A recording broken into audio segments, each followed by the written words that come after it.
Bonsoir messieurs, dames. Donc la médiathèque est heureuse de vous accueillir pour la conférence de M. Boconnet. Nous avons accueilli l'exposition du centenaire pendant quasiment 3 mois. Donc on l'a encore jusqu'à samedi.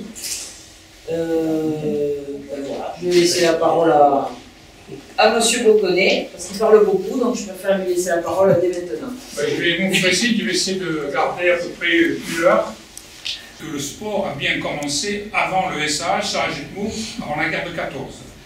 Donc ça, je vais vous traiter un petit peu à partir d'images, puisque en tant qu'historien, bon, moi je travaille beaucoup sur les documents, c'est-à-dire je travaille sur les archives, et j'ai beaucoup travaillé sur le républicain landais et les landes sportives. Les landes sportives étaient un hebdomadaire qui a paru après la guerre de 14 dans les Landes, et qui retraçait alors un hebdomadaire qui ne paraissait pas pendant toute l'année. Il était relié après par la course hollandaise, le journal que vous connaissez. Et donc on avait des comptes rendus de matchs de rugby, et c'est là où j'ai retrouvé un certain nombre de documents.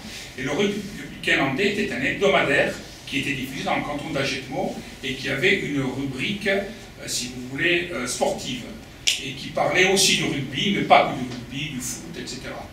Donc c'est à partir de tous ces documents que j'ai reconstitué un petit peu l'histoire. Donc moi j'ai fait un découpage chronologique qui correspond pour le SAH de 1919 à 1940, ce que j'ai appelé le temps des pionniers. Ensuite j'ai fait une parenthèse pour la guerre, qui était particulière, de 40 à 45, donc je vous dirai pourquoi. Ensuite j'ai fait un découpage qui va de 45 à 65. Ensuite de 65 à 1993. Puisque 65, c'est l'accession, première finale du championnat de France, accession du club en 3e division. Et 1993, après des années de gloire dont je parlerai, c'est le retour à la 2e division. Et le 3e tome que je prépare fera 1993-2023, avec malheureusement en 2023 le retour à la 3e division, puisque le SAH vient de descendre. Bernard Boconnet évoque ensuite l'histoire du rugby agetmotien depuis la création d'une première société sportive au tout début du XXe siècle, avant que le SAH ne dépose ses statuts en 1919.